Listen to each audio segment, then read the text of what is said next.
Hi guys! Welcome to my vlog. Okay, may vlog na ako! Hi! My name is Hannah. Andito ako ngayon para maipakita ko sa inyo kung ano yung nabili ko dito sa video na to. Alam niyo naman na siguro kung ano yung pinaka-main idea dahil mag-unboxing ako. Pero bago ako mag-unbox, ikakwento ko na muna kung bakit ako napapunta sa ganitong scenario or kung bakit ko gustong bumili ng ganitong unit. Way back 2022, nag-start ako mag-affiliate marketing sa TikTok. Nagsimula ako doon, sumubok ako ng wallet kasi meron ako doon biniling wallet na kailangan ko siyang i-post, kailangan ko siyang i-video, dapat meron akong ganito, dapat meron akong kitain, may extra income. After nun, nag-video ako nun. Yung first video ko na yun, siya ng 16% commission, dun lang yun sa wallet na yun. And nagtuloy-tuloy yun hanggang sa umabot ako ng a year. Then, way back 2023, nag-boom yung aking pinakamamahal na cardigan. Alam po yan ng mga viewers ko, nanonood sa live ko, sa mga followers ko dyan, ayan sa TikTok account ko, alam nila yan. Napag-isip-isip ko na gusto kong mag-upgrade. Nag-isip ako noon kung phone ulit or camera. Kasi, dalawa naman na yung phone ko. Kaya nag-isip ako kung mag-upgrade ako ng iPhone 16. Kung ito naman yung bibilhin ko, I mean itong DJI, kung habol ko rin lang naman is camera and magandang content quality, dito na lang ako sa DJI. Una, yes! Ang nakita ko is ang Osmo Pocket 3. Yun yung pinakang dream camera ko. Yes po, ang dami kong minessage na store ng DJI. Nagpa-reserve ako. And eto na nga, alam niyo naman na in demand ngayon ang Osmo Pocket 3. Kaya almost 2 months na paghihintay ko, nabigo ako. Kasi wala daw pong stocks, wala pong dumarating. Hanggang sa natawagan ko po si SM Aura. Kung meron sana sila na Osmo Pocket 3 is, why not call me? Ang nangyari ngayon, si Sir Mario kasi is tumawag sa akin dahil diniscuss niya about sa DJI Osmo Action 5 Pro. Wala akong alam doon kasi Pocket 3 talaga yung pinakang gusto ko. Ayun nga, si Sir Mario is napakabuti. Sabi niya, why not mag-Osmo Action 5 Pro ka, ma'am? Since parehas lang naman sila ng quality ng camera ng Pocket 3, kesa mag-intay ka, nasa ika 500 plus daw ako na nakalista. Okay, wag na natin tong patagalin kasi gusto ko na rin naman mag-unbox para magamit ko na siya. Ngayon, ang gamit ko ngayon is iPhone 14 Pro. That's it! And tapos na yung kwento ko, mag-start na tayong mag-unboxing. Yes, ito naman na talaga yung pinakang hinihintay natin. And alam nyo naman na gustong-gusto ko talaga ng mga cameras. I'm glad kasi first ever camera ko to talaga. Mahilig kasi ako sa upgrading ng phone, kung ano-ano yung mga ina-upgrade ko. Tapos ito na talaga yung pinakang first camera ko. Ayan. And this is the DJI Osmo Action 5 Pro. Ito na siya! Oh my God! Alam nyo naman, sobrang saya ko. Nung napanood ko to, sobrang saya ko kasi same nga lang sila ng specs ni Osmo Pocket. Then, parehas din silang malinaw yung camera nila. Pero mas durable naman to kasi alam niyo naman si Pocket 3 is super kahit handy siya, is alam niyo naman na dapat very careful tayo sa paghawak nun. Since ito naman is very durable and maliit lang talaga to. Pero kaya naman. Ayun, bago ko to simulan, ito na yung DJI ko, bagong-bagong Osmo Action 5 Pro. Ang binili ko na nga pala is Adventure Combo. Ayan. Ito na ang DJI. Na-open na siya hindi ko alam kung sino yung sir doon. Pero sabi ko, i-unbox ko pa siya kaya open na to. Pero careful pa rin naman siya since i-unbox ko siya and gusto kong ipakita sa inyo kung ano yung pinakang laman nito. Ayan, patunogin natin. Ayan, open na natin.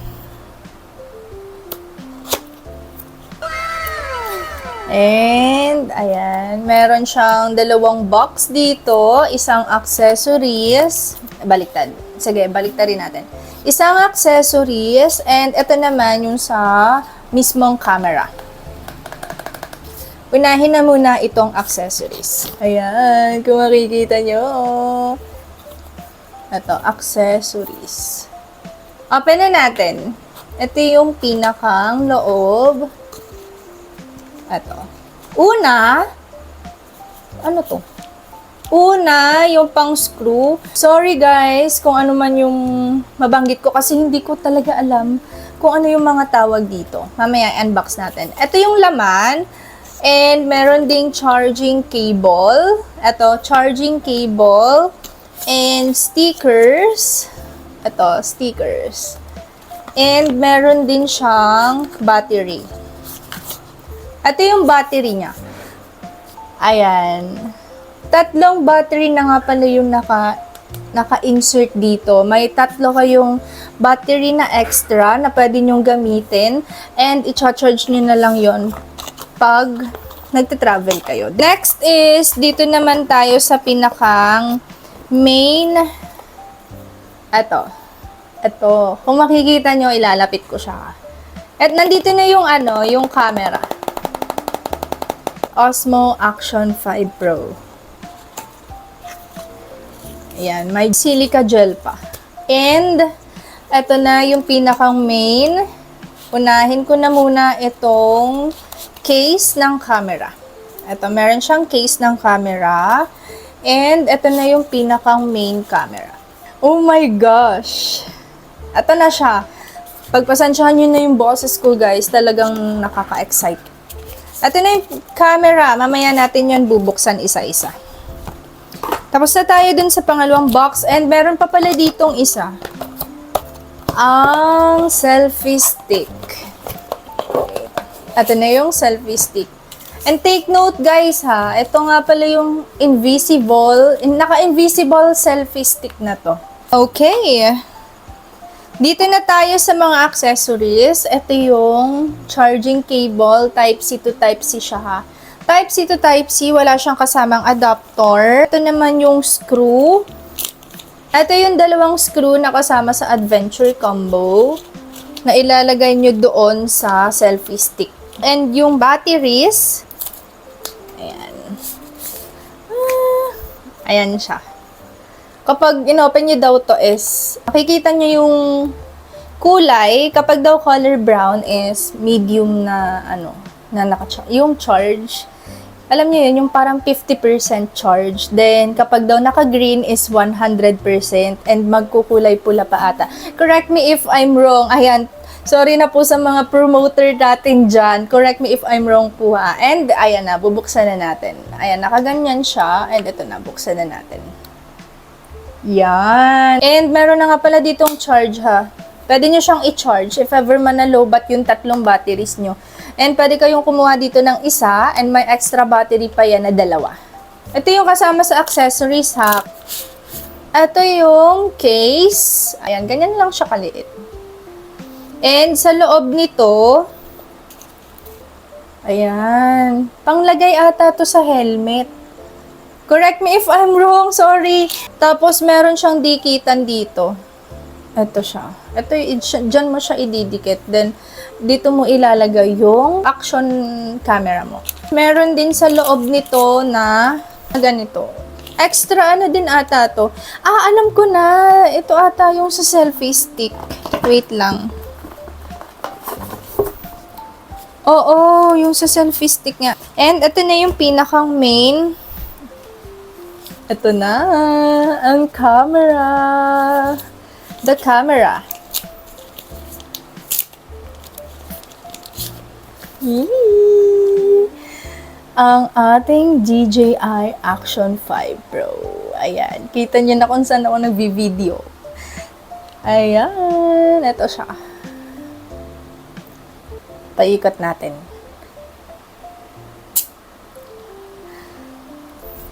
Ayan. Ito na yung pinakang Action 5 Pro. Open na natin. Wait lang. Lagyan natin ng battery. Para makita nyo kung ano yung... Kuha tayo ng battery dito, then lagyan natin.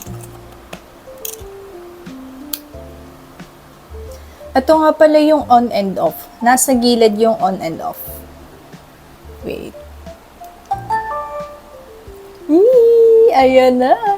Ang kagandahan dito kasi, back and front na yung screen niya. Kaya kapag gusto nyo mag-selfie, kita nyo yung face nyo dito. And kung gusto nyo naman ng back, is dito, makikita nyo yung pinaka... Kung ano yung nakikita ng mata nyo, is yun na yung makikita nyo sa screen na to. Since nag-download na ako nung DJI Mimo, ito yung app na yon, DJI Mimo, mag-download kayo. I-connect mo lang yung camera mo. Punta kayo dito sa camera. Ayan, tada! Ayan, naka-open na siya. Wait lang. Ayan. Nakikita nyo na ako. Ayan. Di ba kita nyo na ako? Ito na siya. And kapag mag-video kayo, dito nyo lang siya i-click.